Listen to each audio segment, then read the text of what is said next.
Halo semuanya, apa kabar? Tentunya kalian baik-baik semuanya ya.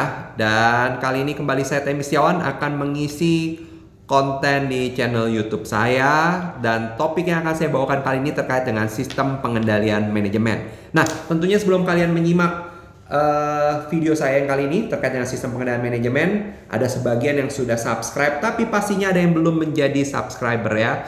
Nah, jadi jangan lupa pencet tombol subscribe untuk jadi subscriber channel ini. Nah, mudah-mudahan konten yang ada dalam channel ini memberikan manfaat buat kalian semua yang lagi kuliah ataupun siapapun deh yang butuh topik-topik terkait dengan akuntansi, keuangan, dan manajemen. Nah, kita masuk ke dalam topik yang namanya sistem pengendalian manajemen. Nah, sistem pengendalian manajemen itu banyak yang nanya ke saya, apa sih sebenarnya sistem pengendalian manajemen? Kemudian apa sih yang biasanya menjadi masalah di dalam manajemen dan bagaimana memberikan solusi atas masalah-masalah di dalam pengendalian manajemen. Nah, pertama kita mulai dengan manajemen itu sendiri ya. Kalau manajemen itu kan kita sudah tahu ya, ada yang mendefinisikan manajemen berdasarkan fungsinya, yaitu fungsinya dari pengembangan produk, kemudian produksi, pemasaran, penjualan, post sale service. Ada juga berbicara manajemen itu dari aspek sumber daya yang ada ya, berarti manusia, kemudian mesin, uang, metode, dan seterusnya. Tetapi kalau dilihat dari prosesnya, manajemen itu juga merupakan bagian dari perumusan tujuan, penentuan strategi, dan yang paling penting lagi adalah pengendalian manajemen. Jadi ada 3 step sebenarnya, yaitu bagaimana perusahaan melakukan perumusan tujuan, penetapan strategi. Nah, kalau cuma merumuskan tujuan, mencari strateginya tanpa adanya pengendalian, nah itu biasanya akan gagal tuh dalam mencapai tujuan yang diharapkan. Nah, sehingga pentingnya pengendalian manajemen. Nah, kalau kita bicara tentang sistem pengendalian manajemen, karena ada kata sistemnya, berarti kita bicara adalah langkah-langkah atau prosedur ya, atau sekumpulan subsistem itu sendiri yang mana berdasarkan sebuah komitmen tertentu dirancang dengan tujuan untuk apa? Dengan tujuan untuk mencapai tujuan perusahaan, mencapai tujuannya melalui strategi yang telah ditetapkan. Nah, jadi poin utamanya adalah ketika kita bicara sistem pengendalian manajemen harus ada goals dulu, tujuan ya. Ada yang menyebut dengan goals atau objektif. Jadi ada tujuan lebih dahulu. Berarti perusahaan itu harus menentukan tujuan. Nah, apa sih tujuan perusahaan gitu kan? Biasanya tujuan perusahaan itu kita bisa lihat dari visi dan misi perusahaan. Kalau visi itu biasanya berupa sebuah statement. Nah, statement itu menjadi komitmen pimpinan puncak. Apa sih yang diharapkan dari perusahaan ini? Apa yang diharapkan dari organisasi ini? Nah, dituangkan dalam visi. Kemudian visi itu dikembangkan dalam misi. Misi itu seperti turunan dari visi ya, beberapa pencapaian-pencapaian yang bisa dibuat dalam poin-poin bertahap gitu kan, itu misi.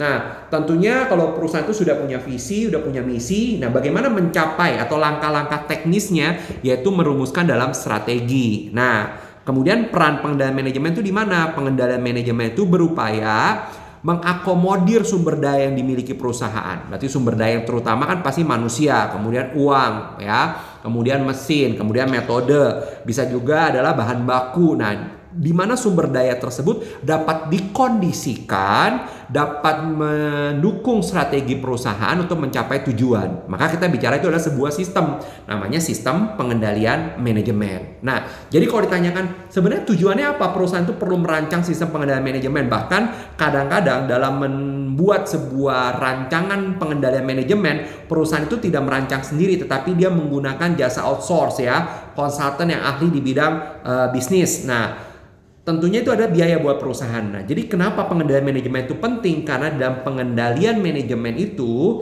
berupaya untuk meningkatkan probabilitas tercapainya sebuah tujuan perusahaan. Jadi perusahaan udah punya tujuan ya, dituangkan dalam visi dan misi. Kemudian sudah direncanakan langkah teknisnya untuk mencapai itu dalam strategi. Nah, bagaimana menjaga biar on the track, on the rel gitu ya. Nah, tentunya segala sesuatu yang ada di dalam organisasi itu harus dapat dikontrol. Maka adalah sistem pengendalian manajemen. Maka sistem pengendalian manajemen itu bisa aja bersifat memaksa ya, memaksa bukan hanya mengarahkan, tetapi juga bisa memaksa seluruh sumber daya yang ada di dalamnya, terutama manusia atau karyawan yang ada di dalamnya untuk berperilaku sesuai dengan apa yang diharapkan oleh perusahaan. Nah, Tujuannya apa? Kenapa orang-orang yang ada dalam perusahaan itu harus berperilaku apa yang diharapkan oleh perusahaan? Tujuannya agar tujuan organisasi itu tercapai, goals-nya tercapai, objektifnya tercapai. Nah, itu adalah bagian peran penting dari sistem pengendalian manajemen. Nah, kemudian kita masuk ke dalam masalah terutama dalam pengendalian manajemen itu apa? Pengendalian manajemen itu masalah utamanya adalah perilaku. Nah, maka pertanyaan utama atau pertanyaan besar dalam pengendalian manajemen adalah apakah karyawan itu sudah berperilaku yang sesuai belum? Berperilaku sesuai dengan apa yang diharapkan oleh perusahaan. Nah, ketika setiap karyawan sudah berperilaku sesuai dengan apa yang diharapkan perusahaan, maka tidak perlu pengendalian sebenarnya. Kenapa? Karena semua sudah berperilaku sesuai apa yang diharapkan oleh perusahaan, sehingga gampang sekali mencapai tujuan. Nah, tujuan dari sistem pengendalian manajemen ini adalah menyetel bagaimana setiap karyawan, baik level yang bawah, level menengah, level atas, akan berperilaku sejalan dengan apa yang diharapkan organisasi. Nah, itu peran dari sistem pengendalian manajemen. Jadi, di dalam topik pembahasan sistem pengendalian manajemen nantinya akan membahas bagaimana adanya sebuah panduan atau paksaan kepada orang-orang yang di dalam organisasi untuk berperilaku yang sesuai. Nah, ketika kita memaksakan untuk setiap orang di dalam itu berperilaku sesuai, maka ada 3 pertanyaan besar yang harus kita pikirkan, yaitu pertama adalah apakah karyawan atau orang-orang atau individu yang ada dalam perusahaan itu mengetahui apa yang diekspektasi oleh perusahaan terhadap dirinya. Berarti pertanyaan besar yang pertama adalah, tadi pertanyaan besar ya, kita rumuskan dalam 3 pertanyaan. Yang pertama adalah apakah setiap orang itu mengetahui apa yang diharapkan oleh perusahaan atau organisasi terhadap dirinya, apa yang diekspektasi. Kedua adalah apakah mereka dapat bekerja secara konsisten dan mencoba seoptimal mungkin untuk mencapai apa yang diekspektasi perusahaan atas dirinya. Jadi kedua itu melihat pada motivasi di dalam diri setiap individu. Pertama ya tadi adalah apakah mereka tahu apa yang diekspektasi atas dirinya. Yang kedua, apakah mereka memiliki motivasi untuk melakukan apa yang diharapkan oleh perusahaan itu sebaik mungkin. Dan yang ketiga adalah apakah mereka mampu untuk melakukan apa yang diharapkan. Nah, jadi ingat ketika bicara pengendalian manajemen berarti adalah masalah perilaku. Maka pertanyaan besar utamanya adalah apakah setiap orang dalam organisasi berperilaku sesuai. Nah, untuk mengecek apakah setiap orang dalam organisasi itu berperilaku sesuai, kita bisa turunkan dalam 3 pertanyaan. Apakah mereka paham apa yang diharapkan atas dirinya? Apakah mereka punya motivasi yang sejalan? Goal congruence terhadap tujuan organisasi dengan kepentingan individunya. Dan yang ketiga, apakah mereka sebenarnya mampu gak untuk melakukan apa yang tadi diekspektasi? Nah, ketika masalah pengendalian manajemen ini diabaikan, biasanya ada masalah-masalah yang akan terjadi dalam perusahaan. Pertama adalah kerugian finansial. Ya, kerugian finansial. Jadi kalau perusahaan itu tidak menerapkan pengendalian manajemen, itu akan menimbulkan kerugian finansial. Kenapa saya katakan itu penting? Ingat, tadi manajemen adalah seperangkat proses yang saling terkait dalam menetapkan tujuan, merumuskan strategi. Dan yang ketiga adalah agar strategi tersebut dapat dilakukan sebagai langkah teknis mencapai tujuan, perlu ada pengendalian manajemen. Jadi mereka ada sepaket. Nah, ketika tidak ada pengendalian manajemen, otomatis yang pertama menimbulkan kerugian finansial. Ya, saya memberikan sebuah contoh atau ilustrasi yang umum saya berikan pada saat saya mendeliver topik ini adalah kita bicara seperti ini misalnya. Ketika sebuah restoran itu tidak mengontrol penggunaan, restorannya kita sebutlah pizza ya, restoran pizza tidak mengontrol penggunaan saus tomat dan saus sambal ya. Kita paham sekali ya bahwa kalau kita makan pizza itu, apalagi orang yang suka pedas mungkin ya, atau suka yang saus-saus seperti itu, dia akan banyak sekali mengkonsumsi. Nah, bahkan di dapur pun sudah ada kebutuhan untuk penggunaan sambal dan saus gitu ya. Nah, ketika kita bicara tidak mengontrol hal yang sederhana saus dan sambal, bisa saja saus dan sambal itu digunakan konsumen atau tidak digunakan efisien di dalam produksi, bisa juga diambil oleh karyawan. Kita bayangkanlah, anggap aja ketidakefisienan dalam satu hari itu adalah satu dus yang terisi 12 botol. Kalau 12 botol itu aja, kita nggak usah ngomong banyak, 12 botol aja, berarti bisa aja dia terbuang, kotor, tidak di-maintain dengan baik, pemakaian yang terlalu berlebihan atau diambil karyawan, itu kan bagian semua dari pengendalian manajemen ya. Satu dus aja dengan isi 12, let's say kita 150.000 deh. Ya, satu dus. Kalau sebulan dengan kita jualan adalah hanya 30 hari kita jualan kalau restoran ya. Anggaplah 20 hari terjadi masalah tadi, berarti 150.000 kita kalikan aja dengan 20 hari mencapai angka 3 juta. 3 juta dalam satu bulan, dalam satu tahun ada 36 juta. Kalau hitungan saya nggak salah. 36 juta kita kali kita punya 10 restoran, maka 360 juta hanya masalah saus tomat. Belum masalah tisu, belum masalah penggunaan air. Nah, itu adalah bagian topik yang kita bahas dari pengendalian manajemen. Nah, ketika kita bicara itu muncul dalam kerugian finansial ya.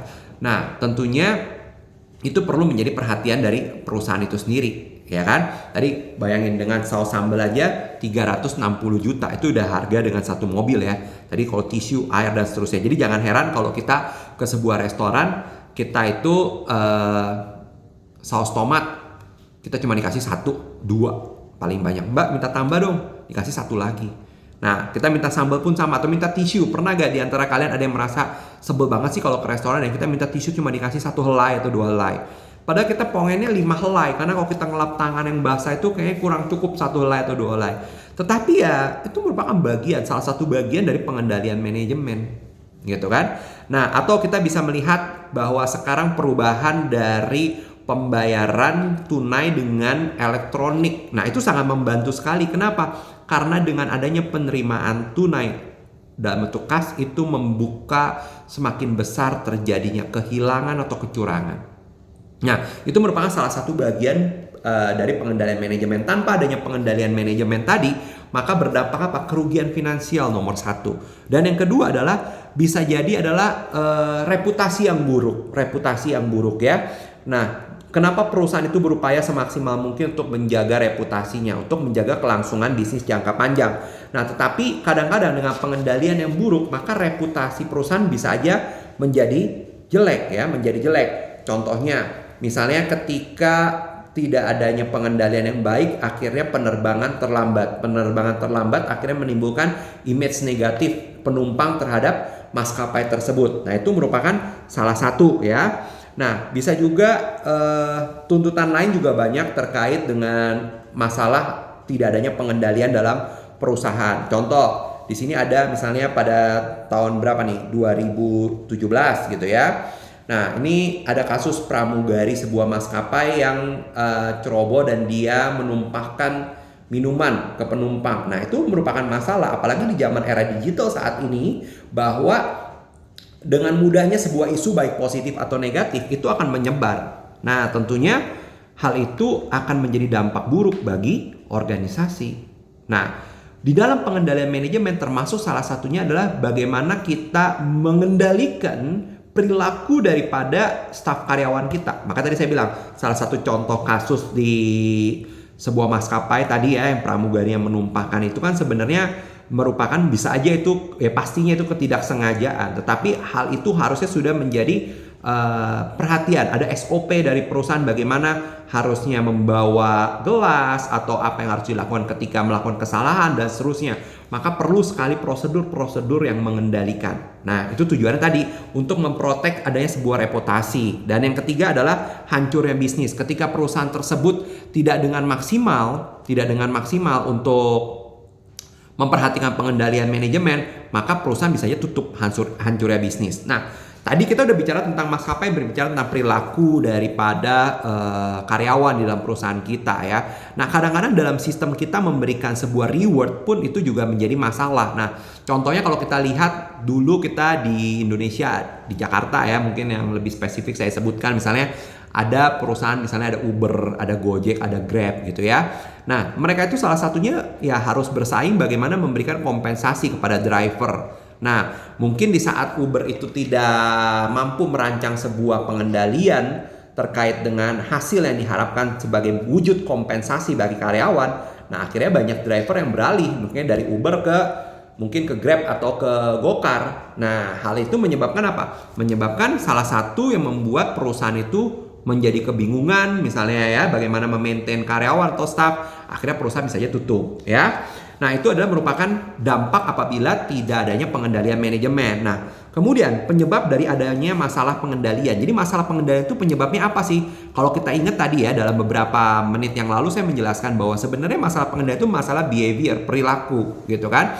Nah, yang dimana dituliskan apakah karyawan sudah berperilaku sesuai belum? Dan kemudian diturunkan dalam 3 hal. Pertama, apakah dia tahu apa yang harus dikerjakan dia? Nah, kadang-kadang kita sebagai karyawan bingung, sebenarnya apa sih visi perusahaan ini? Apa yang diekspektasi oleh atasan saya terhadap saya? Nah, itu namanya lack of direction, ya, kurangnya arahan. Jadi, salah satu penyebab dari adanya masalah pengendalian adalah lack of direction, kurangnya arahan, sehingga mereka sebenarnya tidak tahu apa yang diekspektasi oleh perusahaan terhadap dirinya, sehingga mereka tidak tahu apa yang harus saya lakukan untuk berkontribusi dalam mencapai tujuan perusahaan. Nah, ini biasanya merupakan bagian dari supervisor, bagian dari manajer untuk selalu mementoring orang-orang di bawahnya untuk memahami apa yang diekspektasi oleh perusahaan terhadap timnya, terhadap divisinya, terhadap dirinya.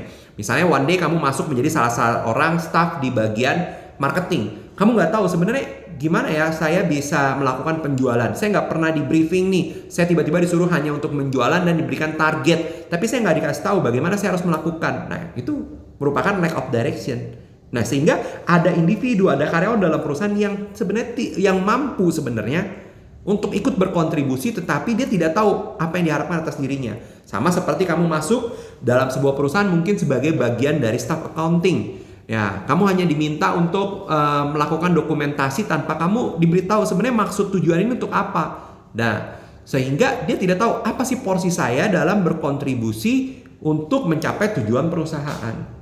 Nah, jangan heran makanya kalau di beberapa perusahaan ya yang biasanya sudah memahami pengendalian manajemen itu penting, mereka akan rutin melakukan briefing, training terhadap karyawan ya, briefing juga apa yang diharapkan, memberikan target-target. Nah, itu bagian dari mengatasi dari lack of direction. Yang kedua adalah lack of motivation. Nah, itu terrelated dengan pertanyaan kedua. Apakah ada motivasi daripada si karyawan untuk melakukan terbaik apa yang diharapkan oleh perusahaan terhadap dirinya, dan dia akan optimal untuk mencapai itu. Jadi masalah motivation ya.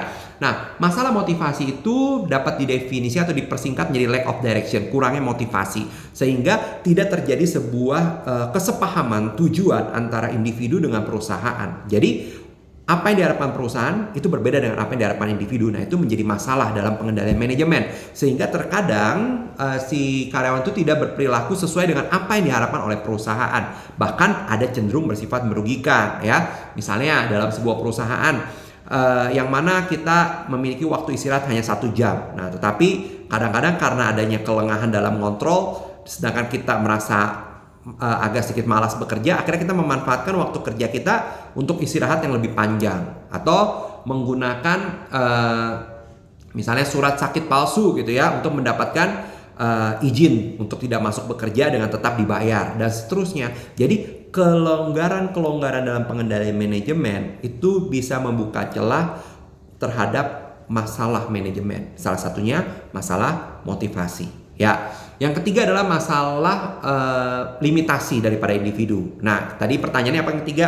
Apakah individu tersebut mampu melakukan apa yang diekspektasi? Mampu gak? Kemampuan. Nah, berarti kita bicara masalah kemampuan dia, ya kan? Ketika bicara kemampuan, berarti masalahnya itu adalah namanya personal limitation. Ada keterbatasan individu. Nah, beberapa contoh terhadap keterbatasan individu, misalnya bisa jadi memang dia tidak kompeten pada pekerjaan yang kita harapkan. Berarti memang dia tidak mampu. Itu satu. Nah, mungkin aja bahkan sekarang banyak ya promosi jabatan yang lebih tinggi ternyata tidak sesuai dengan spesifikasi yang diharapkan ya, atau memaksakan lah. Nah, sehingga terjadinya individu yang tidak mampu untuk menjalankan perannya dalam mencapai tujuan organisasi gitu kan. Yang kedua, bisa aja terjadi karena adanya kecacatan, ya itu merupakan salah satu bagian bahwa dia tidak mampu nih untuk berkontribusi dalam sebuah aktivitas fisik yang terlalu banyak. Nah, kemudian bisa juga karena apa? Terlalu banyak overload pekerjaan. Nah, sehingga perlu adanya tambahan personil untuk mengerjakan suatu pekerjaan tersebut gitu ya. Nah, itu bagian dari personal limitation. Jadi kalau saya review lagi, ingat bahwa masalah pengendalian merupakan adalah masalah perilaku yang mana terbagi atas 3 penyebab. Yang pertama, kurangnya arahan. Dia tidak tahu apa yang diekspektasi perusahaan atas dirinya. Kedua, kurangnya motivasi ya, motivasinya tidak sejalan dengan perusahaan, ya, tidak ada goal congruence gitu.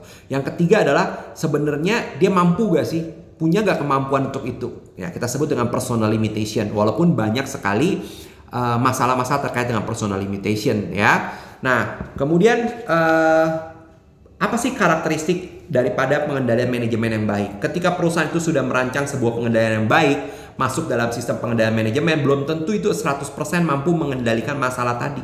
Nah, masih sesekali terjadi kondisi di mana adanya masalah manajemen. Jadi masalah manajemen itu sangat dinamis. Tidak bisa sebuah sistem yang dirancang pada company A diterapkan pada company B, itu nggak bisa.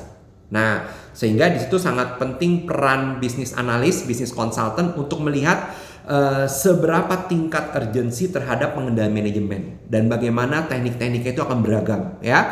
Nah, di dalam pengendalian manajemen, karakter pengendalian manajemen itu yang baik itu berarti nggak ada yang sempurna, ya, tapi setidaknya bisa dibilang ya yang baik lah, yang cukup baik. Sempurna tidak ada. Nah, yaitu ketika dia bisa mengestimasi kemungkinan terjadinya kerugian atas tidak ada pengendalian. Dia harus bisa mengestimasi. Jadi ketika udah ada mengestimasi, dia bisa mengambil langkah preventif.